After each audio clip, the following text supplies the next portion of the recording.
Welcome back to renowned physicist Dr. Jeremy England. Shavua Tov. Dr. England is a former professor of physics at MIT, author of Every Life is on Fire, and currently a machine learning researcher in the biotech industry here in Israel. Welcome back, Dr. England. Thanks very much. Today, I wanted to talk about the Shamir. And the Shamir is a topic that we get from the commentaries of the sages of the Talmud, which is in principle something that gets traced to particular verses in Tanakh, but really in another sense is kind of invented as a concept relating to the temple and its construction in the homiletic storytelling of Chazal. And the thing that I think is interesting to ask about this topic is in this discussion going to be about analyzing the narrative and trying to understand what Chazal are really getting at by talking about the Shamir. I'll explain what the Shamir is in a second. But I guess I'll explain first, what caused me to start looking into it and reading about it and thinking about it a bit. So the idea of the Shamir is that it's this thing, which is sometimes described as a worm or some kind of creature, but not necessarily always. This thing which is very small, but which can be used to cut through stone. And we're introduced to the idea of the Shamir in the Talmud because there is a pasuk in the Torah that says when building the Mizbeach, the altar in the Mikdash, that it can't be made of stone that's cut with metal tools, like gazit.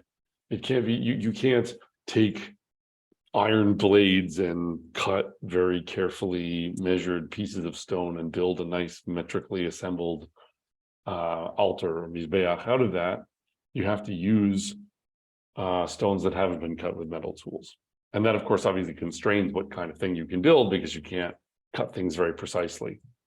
And there's already something interesting to ask about, what the meaning of that mitzvah is. Like, why is it that we can't use metal tools to cut the stones of the mizbeach? And we can come back to that. But then the question arises, which Chazal raised, well, so how did Shlomo assemble the mizbeach, the altar of his temple? And they propose that actually he had a seemingly supernatural means to cut the stones. That there was a sort of challenge presented by the situation, right? Because it says we're talking in Gittin 68a that Shlomo was constrained by this mitzvah that he couldn't cut the stones, but it says v'habayit v'hibanoto even shlema mas'a nivna. So the translation of that here that's given is for the house when it was being built was built of stone made ready at the quarry. And then the sages say, well, how did he make the stone ready at the quarry? If he couldn't cut it with metal tools. And they say, he used the Shamir. He used a thing called a Shamir, which can cut stones. And it was the same Shamir that Moshe used to cut the stones on the ephod. So the ephod is one of these components of the priestly vestments. And you have writing in the stones that are in the shoulder straps of this thing that's being worn by the Kohen Gadol. And so there's this question of how do you write in stone that comes up there, and also then comes up again when considering how Shlomo did it. And the first thing I'll say is the Shamir sometimes is talked about in these, and we'll talk about it, in a second, in the story that's told about it, and in these kind of legendary terms, as being this supernatural worm that has, the power to laser cut things.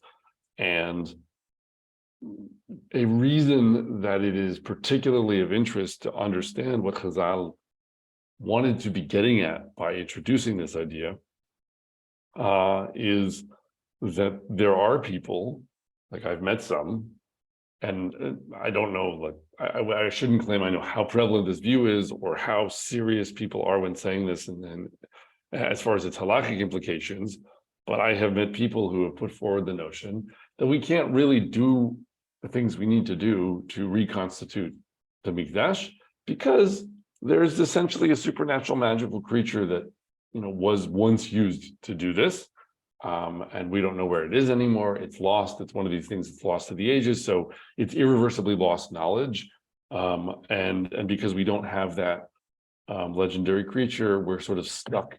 We're stuck in the diasporic state until a bunch of supernatural events occur that somehow change the circumstances.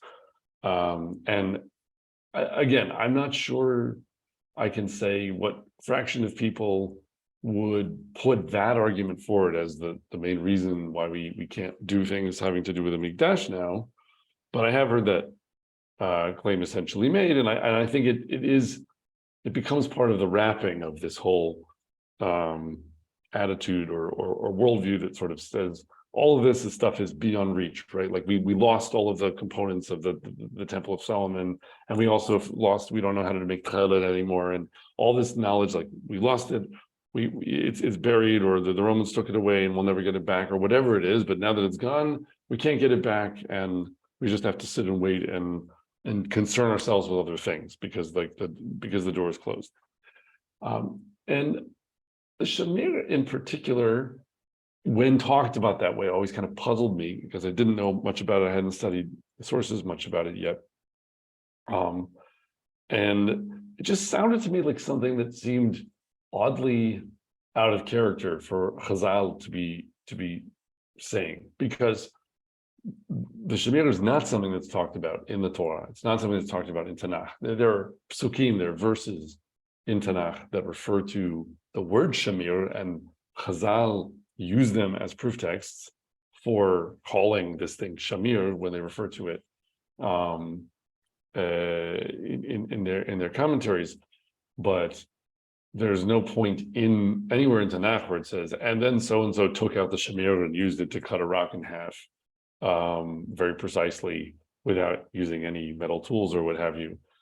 And it just seemed a bit out of character for Chazal to introduce into the creation of the Mishkan and all the things that were required for the Avodah in the temple, to introduce something that is into a already very lengthily described process with many, many details given about what is done and in what way, and all these different melachot, all these different crafts that have to be done in order to prepare the Mishkan, that somehow something that in fact is essential and is also not available in everyday life, but somehow has this sort of unique and legendary and supernatural status, that should somehow be an essential ingredient, because it would sound in that case like Chazal were setting things up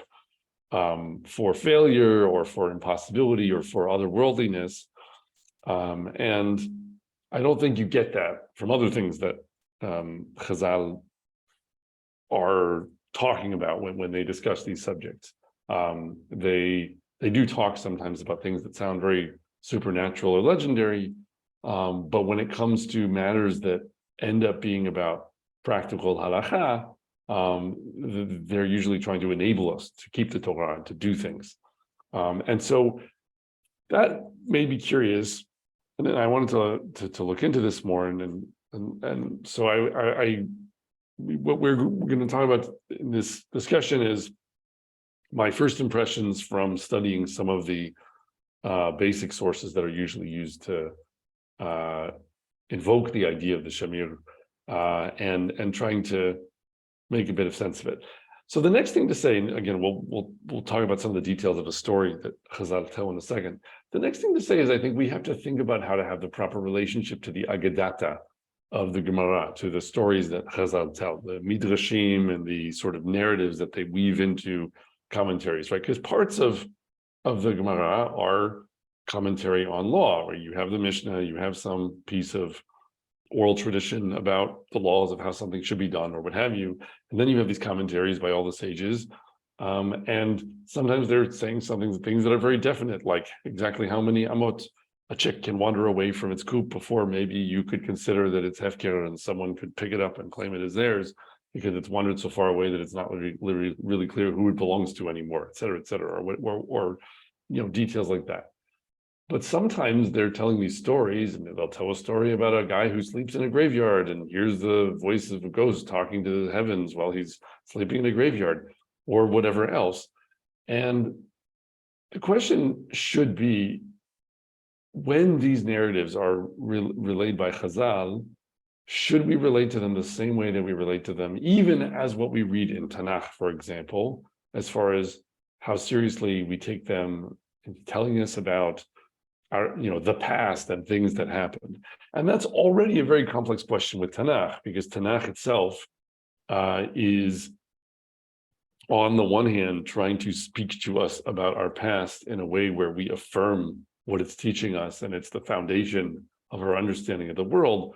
And yet it's also speaking to us in a language that is trying to push us off balance and cause us to question what we can know about the past, and what it means to talk about the past, where you're identifying the role that HaKadosh Baruch Hu's will is playing in shaping events and all these things. So it's even a complicated thing in the case of Tanakh. But I think at least we can say with Tanakh, okay, there was, if Tanakh says that there was a person who was, Shlomo HaMelech, and he built a mikdash, we should expect to see things in this world maybe that cohere with that and confirm it. Like, we shouldn't be totally surprised if we can dig up some stuff on Har HaBayit that one day maybe parallels that understanding. And of course, in the Gemara, the sages themselves, in the same sense, perhaps were people who lived and who maybe left some trace, although it's unlikely to find traces of things that long ago that you can trust. But in principle, you can expect that for the Talmudic sages as well. But the stories they tell, right, the midrashim especially, many times you can tell that they are crafting a story on purpose in order to make a point. That they are, especially when they add backstory to other things that are happening in Tanakh, they're doing it sometimes in ways that conflict and disagree with each other. And that's because those different conflicting versions make different points, right? So you'll have a story by Chazal saying that the fruit in the Garden of Eden was wheat, and someone else will say, no, the fruit in the Garden of Eden was a grape or a pomegranate or what have you. Or you'll have one story where Ephron Achiti comes to the grave in the Machpelah and tries to stop the burial of Yaakov Avinu, or you'll have another midrash that says it was Esav. And I don't think in those instances we're meant to say, well, it could only have been Ephron or it could only have been Esav, and so someone here is mistaken, and we're just trying to get more and more of a forensic cataloging of things that quote unquote actually happened. What I think with midrashim and Agadata, very often we instead should be more inclined to be asking is, given that Chazal are trying to teach us something, and given that they, in this moment, are putting themselves in the position of spinning a yarn, of telling a tale, right, which may contain some of the truth and may also contain some things they added to the story in order to make a point, then why did they make the story this way? And what were they trying to teach? And what point were they trying to make? And so it's a complicated matter, because I don't think you can say, oh, well, everything that they tell us must be considered to be fictional and only, for the purpose of instruction, because sometimes it clearly does cohere with history that Jews have kept, or even histories that have been kept by others throughout the ages. But it has to be also considered that when Chazal tell a story, that they're using the power of storytelling to teach, and that is probably, it's fair to say, their primary goal, and leaving everything in Tanakh aside and calling that a separate subject. When we're talking about Midrashim and we're talking about Agadata, it is not unfair to, I once heard in a shiur that I very much enjoyed by Rav Ezra Bik from Yeshivat HaRetzion, it's not unfair to say, why did Chazal make this story up? That isn't, necessarily always the question to ask, but it's certainly in some cases it's a fair one. And I think that is perhaps how we need to look at stories about the Shamir, because they're very fantastical. They involve things like, for example, Ashmedai, the king of the demons. And the moment you're talking about, catching a king of demons, you're operating in a space that is very Babylonian in its character, which is another thing we have to take in mind, that the genre of the Babylonian Talmud is particularly fantastical because this was a world and a culture that was suffused with an ideology that was all about believing in ghosts and demons and magic and everything else, and astrology, and that was the world and the language that the sages of the Babylonian Talmud occupied, and so that was how they couched what they were trying to teach. But the fact that Chazal need the idea of Ashmedai, king of demons, to teach us something doesn't necessarily mean that we are required, from the fact that Chazal said these things, to immediately suppose that if we had only but had a video camera to point in one direction or another, in the right place at the right time, however many thousand years ago, that we would, of course, have seen things with demon kings and magical stone-cutting creatures play out exactly the way that it sounds like they're being described in the Gemara. So that's a preface. But now let's talk about what the Gemara says about the Shamir. So the idea again is that Shlomo somehow managed to cut the stones without metal. And where did he get the means to do this? He wanted to get this Shamir that Moshe had used to cut the stones for the ephod. This is too lengthy a passage in the Gemara, so we can't go through all of it, but this is in Gittin 68a. So Shlomo tasks his mighty hero Benayao to go and get the Shamir for him. And there's this understanding that they need to somehow get it from Ashmedai, the king of demons. And so, or Shedim, you don't have to say demons, we could just say he's the king of the Shedim. And so he sends Benayao to catch Ashmedai with a chain that has the name of HaKadosh Baruch Hu written on it. And so Benayao observes Ashmedai and sees how he drinks his water from this pit that he covers with a rock.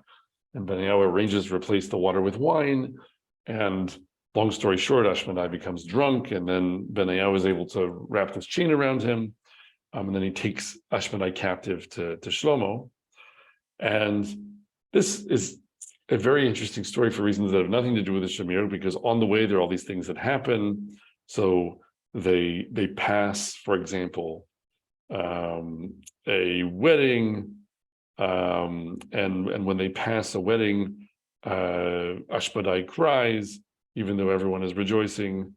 And when they pass a shoemaker, they hear a man saying that he wants his shoes to last for 7 years, and Ashmedai laughs. And they pass a magician performing magic, and Ashmedai laughs at him. And so there are all these events like that happen. Oh, also there's a blind man who's wandering, and Ashmedai puts him on the right road. And there's a drunk man who's wandering, and Ashmedai puts him on the right road. Lots of different little details. And I think I'm mentioning them because I actually think, we'll have need to come back to most or all of these. But at the end of the day, Ashmedai does present Shlomo with the Shamir after further negotiations. We won't go through all the details. And the way that this is done is that Asmodeus reveals to Shlomo that the place the Shamir is being hidden is that it's being guarded by a duchifat, by a male duchifat. So the duchifat is the hoopoe bird. It is being referred to in the Aramaic of the Gemara as Tarnagola, and one learns from the fact that it's also in a pun later called the Nagar Tura, which means the cutter of mountains, that it's really talking about the duchifat, the wild rooster, as it's sometimes translated, and the duchifat is considered the proper guardian for the Shamir because the duchifat, it is said in this Gemara, is the one who splits the rocks himself, because he breaks open the rocks and hides seeds inside them, and then when the seeds sprout, the rocks break open. And so the duchifat is, if you see them hopping around in Israel, they're interesting looking birds. They're kind of like woodpeckers that peck the ground. So they just like have very hatchet shaped heads, and they're always like poking the ground with their sharp beaks. And so they create the impression of something that's, very sharp, high pressure, breaking things even though they're little. So it's nice to associate that, I guess, with the idea of the Shamir. So Benayahu, he tricks the duchifat by covering its nest with glass so the duchifat can't get to the eggs that it can see through the glass. And so then the duchifat breaks the Shamir out of its hiding place and uses it to cut the glass. And Benayahu throws a clod of dirt at the duchifat and scares it away, and he ends up getting the Shamir. And then the duchifat goes and strangles itself because it broke its oath to protect the Shamir, which is the sad part of the story. So that is not all the details of the story with the Shamir, but it's enough to work with. And I guess it's tempting to just mention a few other things about the Shamir that are said elsewhere in the Gemara, like in Sotah 48b. We get a bit of a reprisal of discussion of the Shamir where it again identifies it in the same way. And then we're told that it breaks through stone not by etching it or sort of wearing it away, but rather by changing its shape in the way that, for example, a fig that ripens in the summer bursts open, or that the wet ground when it rains can crack. So it's talking about kind of natural changes in shape and associating that with the Shamir. And so those are all things that are characterizing for us what the Shamir is supposed to be doing. And it all kind of raises this question of, why do Chazal need this idea at all? What is the actual Torah that's being taught here? If you want to relate to this in a magical way, you can just say, okay, I care about magic and legends, and I just want to believe that I'm being given a list of raw facts about things. And if Chazal didn't say this, then I wouldn't know it. And of course, I need to know it because this is the only magical creature that we can use to do certain things, although of course we don't know where it is now, so I don't actually need to know anything about it anymore because I can't use it. But the point is, it's telling us miscellaneous facts about what happened, and it so happens this is how the stone was cut, and there's nothing more to get from it. I just don't buy that. I think that that really gets much less out of Torah Shebat Peh, to look at things like this that are being said by Chazal and not asking, why did they tell this story in this way? What does it mean that they're telling us this about the Shamir?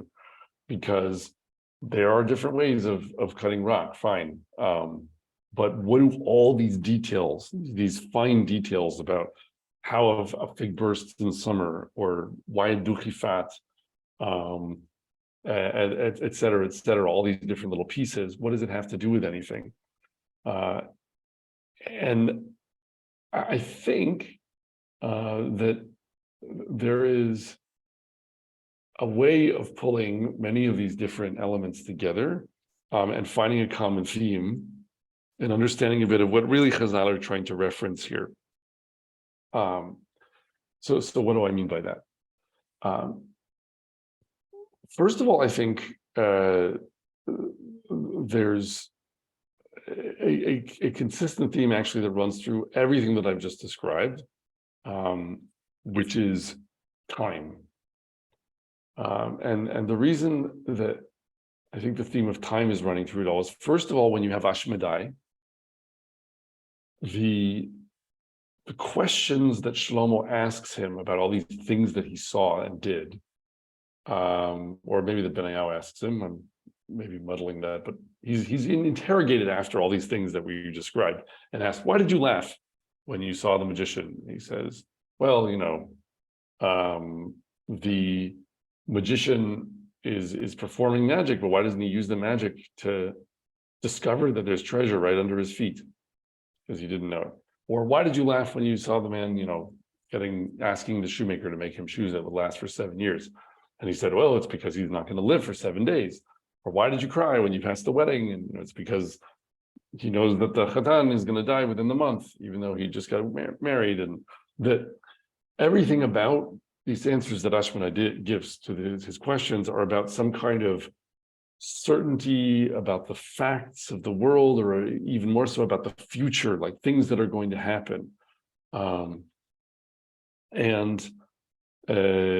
That he represents in this story the idea of a power that can see everything that is not only true now about nature or in the world, but that is going to be true. And to the degree that that's the case, I think what's interesting is that he had to be gotten drunk for this whole thing to get started, because there's something with Ashmedai that is a little bit that has to be muddled or sort of made to be a little more foggy, a little bit less on point, in order for the Shamir to come to human hands.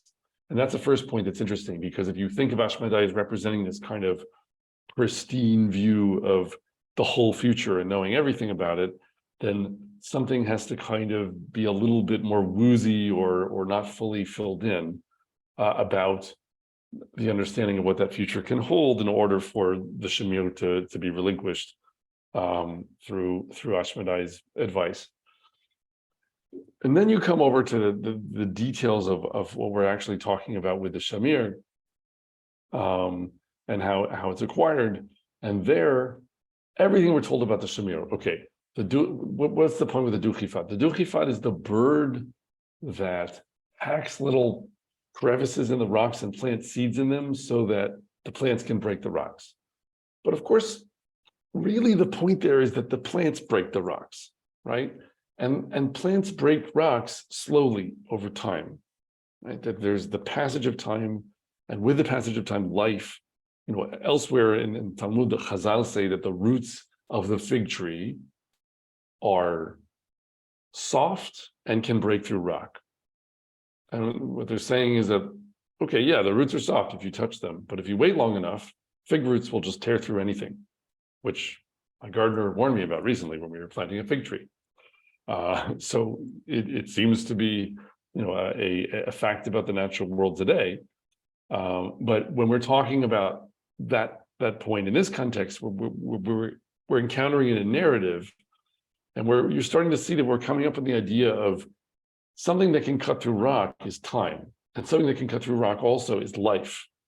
The progress of plant life, especially, water, time, plants, those kinds of things, that certainly can cut through rock.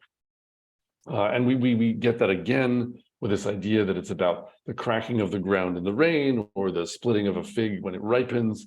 It's about growth and the natural processes of life that involve time and sun and water and all the things that can dramatically transform even the hardest parts of nature, like a stone, that can dramatically transform even the most unyielding parts of nature, given enough time. And that even also is something we get again when the duchifat is unable to get to its eggs because it's on top of a sheet of glass, that it wants to take out the Shamir and cut through the glass, because the eggs are like the future, right? They're the future of like the growth of life.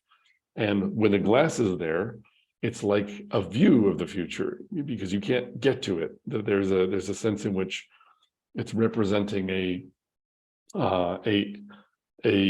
portrayal of what is yet to come. And all of these things in this whole story are getting associated with the Shamir. The idea of the possibility of what comes to pass in the future, and the fact that as that future develops, suddenly life over long stretches of time becomes tremendously powerful and strong, and it can cut through rock. So I'm not sure, in one sense, I have a more dramatic point to make than that about the Shamir itself. I think the main analysis I would try to give is that it seems like Chazal are bringing us the idea of the Shamir because they want to talk about the cutting of stone by natural process over a long period of time. And that is something that is best addressed by talking in narrative about the Shamir, because the Shamir is a way to not simply say, oh yeah, you should build your mizbeach, you should collect the stones for the building of your altar, by waiting 1,000 years for the roots of a tree to break some rocks into the right pieces for you, right? Like, that wouldn't be practical advice to use, but it is saying that sometimes when we want something to be sort of fit to purpose and cut into the right shape, so to speak, it can seem to us like we're facing a technically impossible challenge, right? That HaKadosh Baruch Hu is asking us to build something that we maybe feel like we don't have the means to build, because how could we cut through stone in this way unless we had some sort of supernatural means? But what Chazal are pointing to is that if it somehow seems difficult to, so to speak, put the Mizbeach together right now, it might be actually that one of the things that's needed is time in the progression of life. And that some things that seem impossible at this exact moment could become possible if you just give it, another year or another generation or whatever it might be. And I don't mean to say, therefore, that somehow this means like, oh, we can't try to build a Mizbeach now, because in practice, you can find stones that are suitable in shape, that have been cut by time already, in order to assemble a Mizbeach if you wanted to. And so this isn't really about discovering some limitation, saying, you have to always wait more time before you put the altar together. But I think what it is identifying is that the activity, like what was the problem in the first place of cutting the stone with metal in order to build the Mizbeach?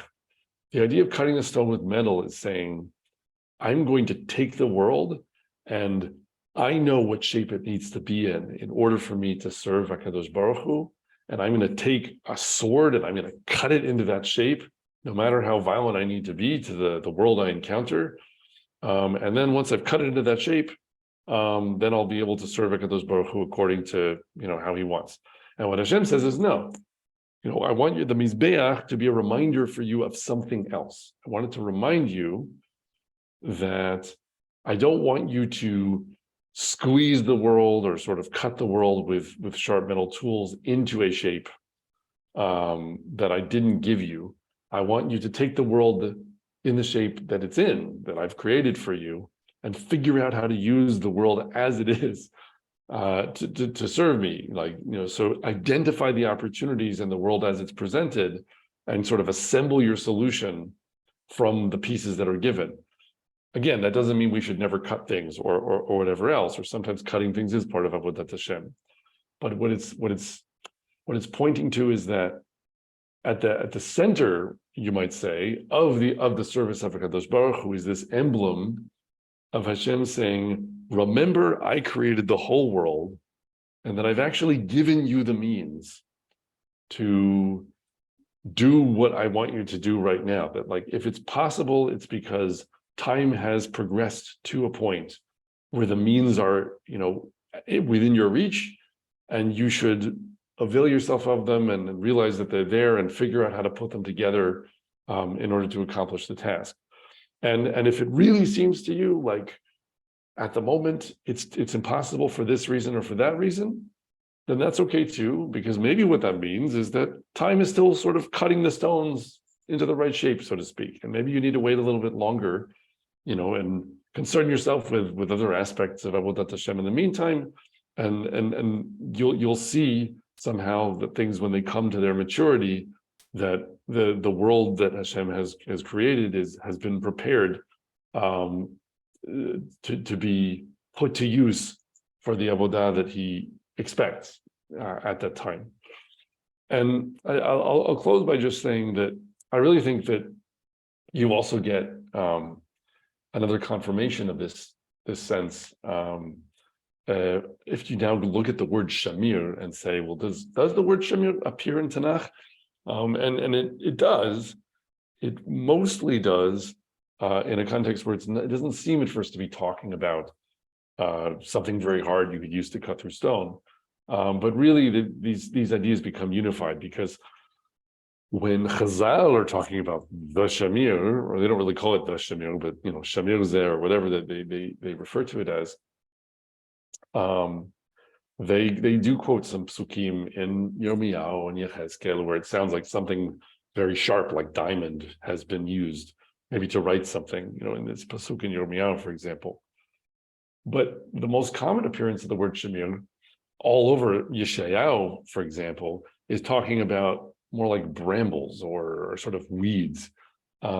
Maybe you could say, brambles with thorns, because there are all these instances where Yeshayahu is talking about destruction, maybe even talking about destruction of the temple, and saying something's been laid to waste. And then when something's laid to waste, it overgrows with the sort of underbrush and bramble. And so that phrase over and over again is Shamir v'shayit, or shayit v'shamir. So for example, in Yeshayahu Perek Hey, this famous passage, let me sing now about my vineyard. Ashir ana l'yididi shirat dodi lecharmo kerem haya l'yididi bekeren ben shaman. Now I will sing to my well-beloved a song of my beloved touching his vineyard. My well-beloved has a vineyard in a very fruitful hill. And so he talks about how he's a vineyard, he tries to protect it, it gives wild grapes, and he has to break it all down. So he says, Va'ata odi'ana etchem et asher ani oseh lecharmi haser mesukato v'haya leva'er parot gedero v'haya lemirmas va'ashiter bata lo yizamer v'lo ya'ader v'ala shamir v'shait v'al ha'avim etzaveh mehamtir alav matar. So, and now I will tell you what I will do to my vineyard. I will take away its hedge, and it shall be eaten up, and break down its wall, and it shall be trampled down, and I will lay it to waste. It shall not be pruned nor dug, but there shall come up briars and thorns, and I will also command the clouds not to rain upon it. So he's talking about destruction and letting things sort of go back to the wild, and the Shamir, the term Shamir comes up. And this is really one of many passages where Shamir and Shait appear together as this term that connotes letting something basically get taken over by briars and thorns and underbrush. Briars and thorns are kind of sharp, and so you still have the idea of maybe a sharp thing that could cut, but no one is saying, oh, you just need to get a rose bush and you have a thorn and you can cut through stone with that. It's obviously not going to work. But I think that the unity of these ideas, like what we were talking about with the Shamir, and the repeated reference to the term Shamir over and over again here, is the idea that the passage of time changes things. That there is a sense in which Shamir, as the plant in the crevice in the rock, right? That the Duchifad is described in the Gemara as being the bird that is planting the seeds in the rock so that the plant can split the rock. Shamir v'shait as something that was perhaps cultivated or was perhaps organized by people being overgrown and going back to the wild, That's about the passage of time and the progress of life over that period of time and the breaking apart of things that happens partly as a result of just the growth of plants. And so I really think that the theme that we are associating with Shamir in the Gemara is apparent also in the use of this term over and over again. And I think that maybe the last most cryptic thing I'll say on this point is that maybe another, I don't know if you would call this a proof entirely, but I think it may be evocative. Another proof that we can locate for ourselves in Tanakh itself that has to do with this idea is to connect to another plant that I think is a related idea here, and that is Ezov. So what is Ezov? Ezov is the plant that was used to daub the blood of the lamb on the mezuzot and the mashkof, on the doorpost and the lintel of the doorways before Makat Bechorot in Mitzrayim, before the striking of the firstborn in Egypt. And Ezov is described by Shlomo Melech in the Book of Kings as when we're being told that Shlomo was wiser than anyone and he knew about plants and he knew about animals, we're told that he knew about Ezov, that it was Asher Yotze Bakir, that it was the plant that comes out of the wall. So it says, Vayidaber al ha'itzim min ha'erez asher balvanon ve'ad ha'ezov asher yotze bakir. So he spoke of trees from the cedar tree in Lebanon to the hyssop, the ezov that comes out of the wall. So we have again this idea of plants that grow in walls, right? Plants that kind of find the crevices between stones and put their roots there, and that they can grow and they can flourish and they can maybe even push the stones apart and then break them apart over time. And where is this ezov being placed? It's being placed on the mezuzot and on the lintel when those are being splashed with blood after a korban. So an animal is being slaughtered and the blood is being splashed on the doorway because there's about to be the striking of the firstborn. And as Rav Grossman has pointed out elsewhere, and which I think is an excellent point about this korban pesach in Mitzrayim, in this case, the doorway is serving the role of the mizbeach, of the altar, as the altar would in the mikdash, because you have the karnot mizbeach, the corners of the altar where you're supposed to splash the blood when you make a korban. And in this case, instead, we are splashing the blood on the doorway. So the doorway is serving the function of the altar. And that altar, that mizbeach, was the thing that was being cut by Shlomo Melech with Shamir, right? That's where the stones can't be cut with metal, so they're being cut with instead the Shamir in the language of Chazal. And here we have instead a reference to a different plant, but what's the one thing in all of Tanakh that we're taught about the properties of this plant? What do we know about it? It's that it's the plant that grows out of a wall, that it grows in the crevices. It's another one of these references to the idea of life having this unstoppable but exceedingly slow way that it can conquer stone if you just sort of plant a seed and give it time. So in this moment where the doorway is serving the role of the mizbeach, it's suddenly being combined also at that same moment with a plant that evokes exactly the same idea as what we're saying about the Shamir. So it's as though the Shamir is there, so to speak, there as well, in this moment where we have another altar that's being cut to purpose.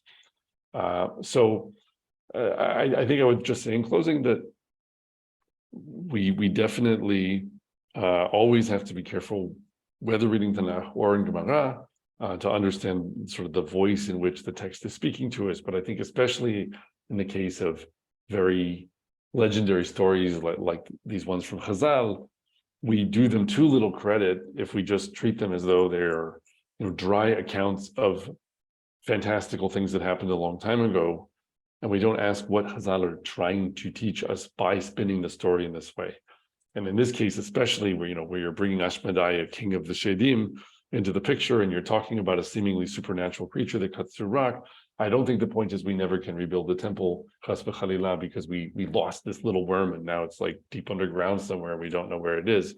On the contrary, I think what Chazal are saying is the most important tool that we need in order to be ready for reconstituting the Mikdash is time and the progress of life and the awareness that's required to understand when the world that HaKadosh Baruch Hu has given us has reached the maturity of being cut to purpose so that we actually can reach out and assemble the Mizbeach from the means at our disposal.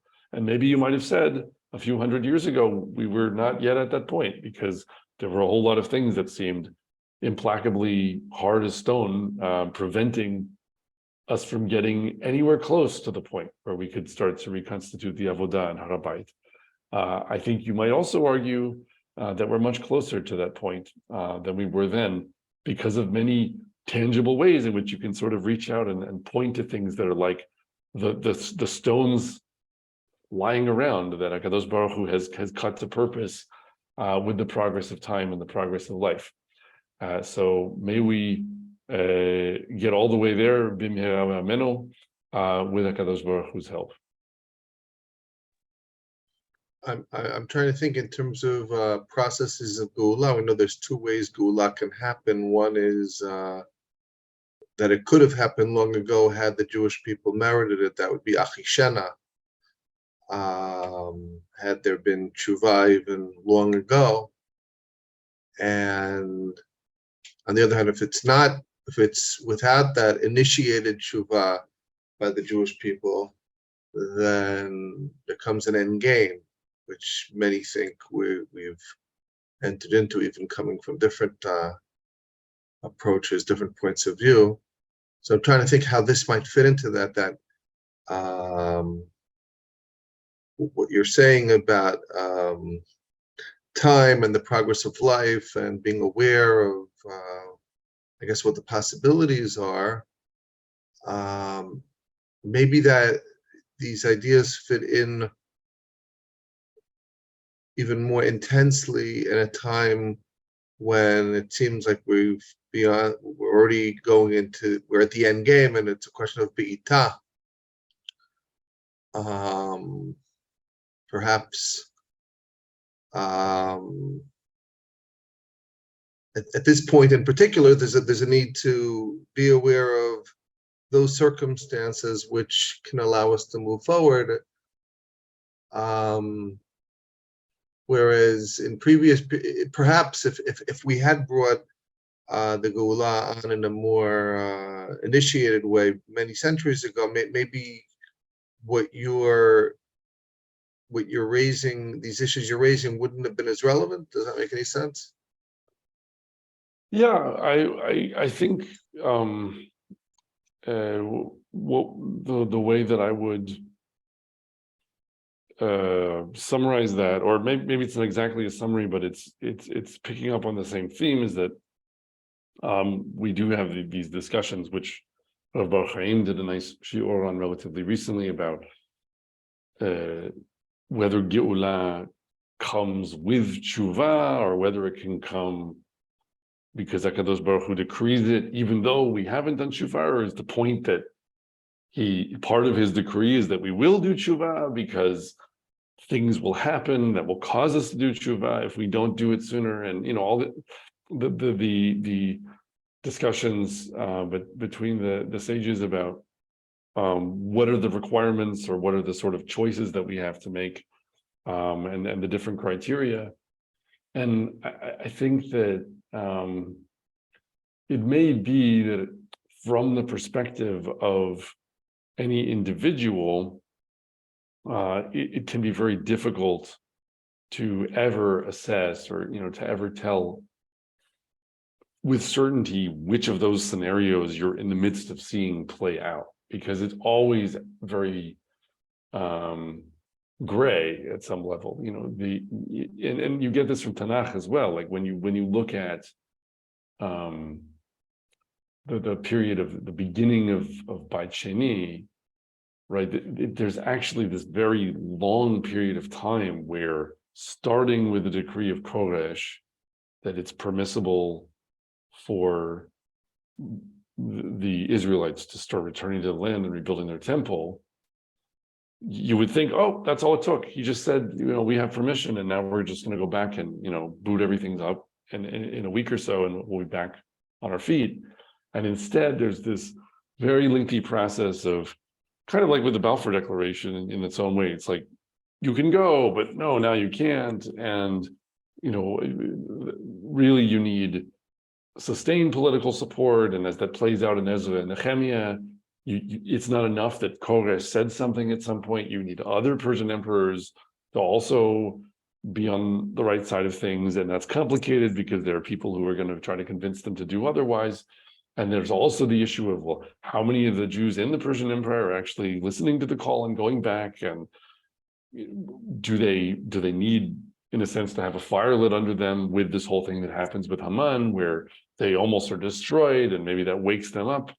And so is the fact that they're almost destroyed, is that a punishment for the fact that they didn't go back, or is it a way of igniting tshuva so that they will, and then they do?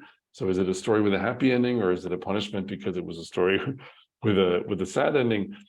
It's very hard over that whole period of time, and really going all the way forward, through what happens with the Maccabim and everything else, to know, like, when is the moment when you say, you can declare victory and say it's happened, because it's always seemingly a bit imperfect or incomplete.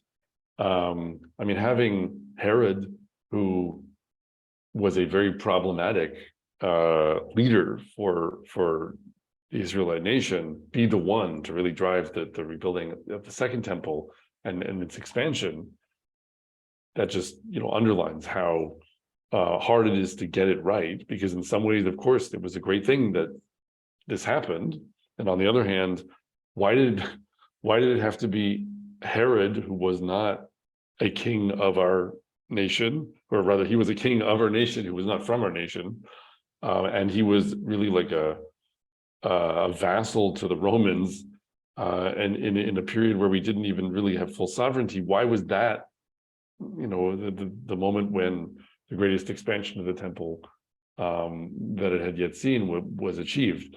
And every other question you could ask like that. So I think it's maybe partly making the point in a sense that you need this element of remembering the unpredictability of life and in the future, and the slow progress of life and time, because waiting for something to be like a sword chop and just be like, over, before this moment we had nothing, and now we've done it and we're finished and we have everything, that even having that kind of a hope about what we're trying to do with the Avodah and Har HaBayit may be simplistic. This seems to be very much parallel to the shiur you gave on Bit by Bit.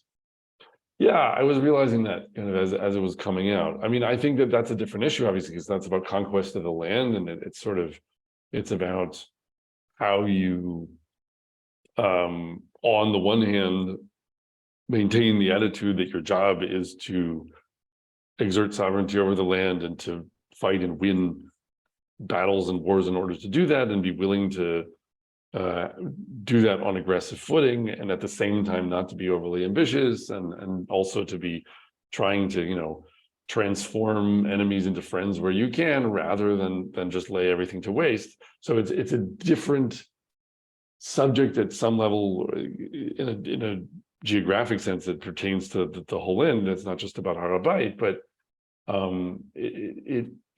this may be the sort of Har HaBayit version of that same kind of principle. I wonder also whether the Akedah, the binding of Yitzchak, ends up being related to this as well. Like, I can't help but think of it because Shamir is often translated, and I don't know how flexible this translation is, but it's often translated as bramble. And when when Avraham Avinu ultimately is at the top of Har Moriah and is binding Yitzchak, right? The ram, the ayil, has its horns caught in the sovach, which is also like a thicket. It's like a similar sort of,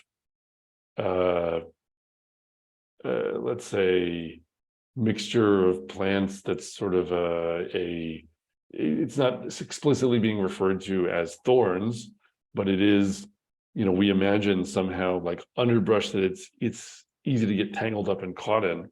And at that moment where the ram is being presented to Avraham does have this element of what we're saying about the Shamir, right? That the animal he needs for the sacrifice is sort of being provided by the natural condition there at some level. And that is what makes the difference between his sacrificing his son and instead his doing the proper sacrifice of an animal. That there's some sense in which the timing was what it needed to be, so that if somehow he had like arrived a day earlier and rushed to do what he was doing with Yitzchak, then there would have been no ram, and there would have been no message to do something different, and that there's something about things coming, to their fullness with the right timing, and that sometimes having to do with, what Hakadosh Baruch Hu provides you from the conditions of your surroundings and your environment. But I don't think that means, because there is some principle of me'at and doing things slowly, that therefore, it's always wrong to try to move things forward. I think it just means that we, as we try to take the next step forward, we are encouraged to always be lifting our eyes and assessing where things are and seeing what's possible and what seems impossible, and trying to do, not trying to basically split through rocks, but doing what seems feasible and reasonable given the situation, but then also being implacable about the long-term goal. The goal is to, build a mizbeach, and you're going to have the rocks cut to size, in order to do that. And maybe they're ready. So you have to be always looking for whether that opportunity has materialized. I couldn't help but also think about the possible interface between the temple and rebuilding of the temple and technological issues, thinking that maybe the whole idea of not taking iron and banging into the stone could be taken as a type of metaphor for having a balanced and controlled attitude when it comes to technology, and sort of digesting the technology in a way that we use it in a productive manner. In other words, it's not enough to just have the ability to do something. Technologic is also necessary to use the technology in a productive manner that's not self-destructive, and especially now with all the breakneck advances in technology, now with artificial intelligence, one even wonders how this all ties into the Mikdash, and how maybe we have to digest the situation a bit to see how this can all be applied to the build of the Mikdash in the most productive manner. Yeah, well, certainly it's interesting to consider, you can, on the one hand, if you think of the iron tools, the mizbeach and the iron tools as a principle, then maybe it looks like it's saying don't over technologize what you're building for Hakadosh Baruch Hu. But on the other hand, in halacha, I don't think you would say to generalize that and be like, well, if we can't cut the rocks with iron tools, then how much more so can we not cut it with a laser? Because it doesn't say don't cut it with a laser. So if you have a laser now, maybe you can cut it with lasers. And so maybe we actually have many more means at our disposal than we used to cut rocks to size, and we should be using them. And that kind of a question, I think, is very much one for halacha. I mean, this is also just about the mizbeach, right? There's lots of other parts of what the mikdash is to be that we're not told, that you can't involve metal in them. Some of them are made of metal, in fact. So it's certainly, I think, first and foremost a question of halacha, and I'm certainly interested to know what Bar-Hayim and what Grossman and others think about some of these questions. If you're trying to understand, are there new opportunities to do things a certain way given the technologies that we have now? But I think it is true also that there does seem to be a bit of advice in the ideas evoked with the Shamir and this issue with iron tools of saying, try to move at a pace that's in step with the progression of life, rather than moving at a pace that maybe kind of can get beyond your understanding more quickly, because of how you've involved technology that helps you to accelerate things. The other thing I wanted to mention, which I was going to mention, was really my intention to comment on this first, is those who say, "Oh, you need the Shamir. Without the Shamir, you can't possibly build the temple." That just seems like an example of halachic excuse making in order to not do something that you just don't really feel like doing. Yeah, it does have that flavor to it. I mean, in a sense, I would be surprised if it's hard to make a strong halachic case out of anything to do with the Shamir, because it is talked about so much in a narrative context that to think of it as though it's a requirement for making a temple the way that wine is for making Kiddush, that's not really how it seems that Chazal are talking to us about it. I'll say, by the way, also, like, another thing that I think the Shamir seems to be associated with is writing or communication. Like, it's not just used for cutting stone, like it's referred to first in the idea of writing letters into a stone. And another place that it's mentioned is this list of other elements in narrative, largely from Tanakh, where we're told that there were 10 things that were created. This is maybe in Pirkei Avot. I'm not going to remember where the source is from, but there are 10 things that were created in Ben Hashmashot, in the sort of twilight before Shabbat, on the 6th day of creation.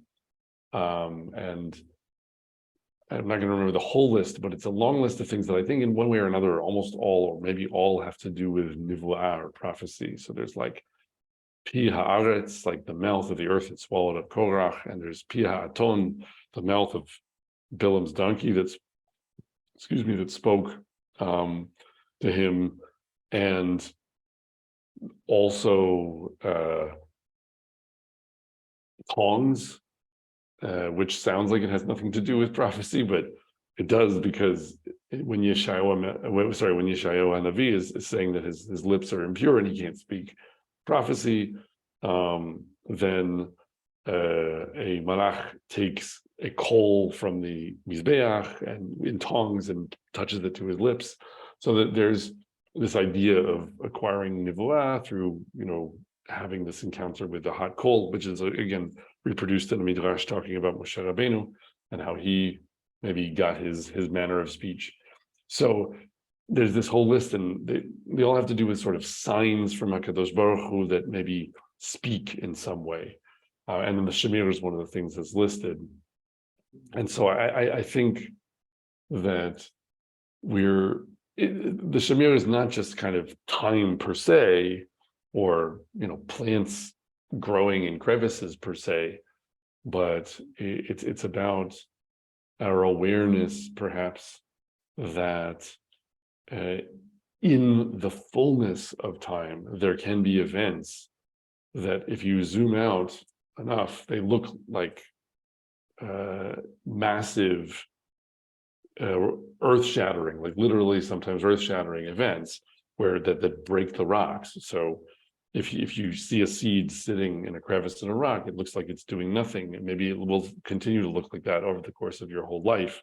But if you watched a fast-forwarded movie of that, you might watch the rock just seem to split in half as a result of this process. And there really will be a moment at the end of the day where the rock is in two pieces, and maybe, when it finally broke, there was kind of a cataclysmic event of some kind. And I think that there are, at the end of the day, these moments historically also where you could say there was a lot about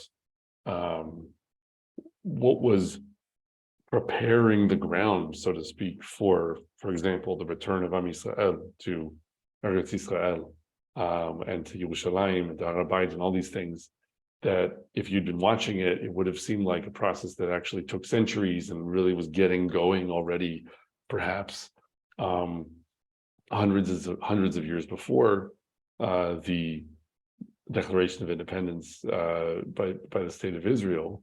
But at the end of the day, 48, 67, on that time scale, these were these lightning events in which everything changed at once, and something that had at one time seemed impossible and immovable, like a stone, could be, split asunder and open the way to a new kind of future. Thank you very much, Dr. England, and Shavua Tov. My pleasure. Shavua Tov. We would like to encourage our viewers to share these videos with friends and send in your responses.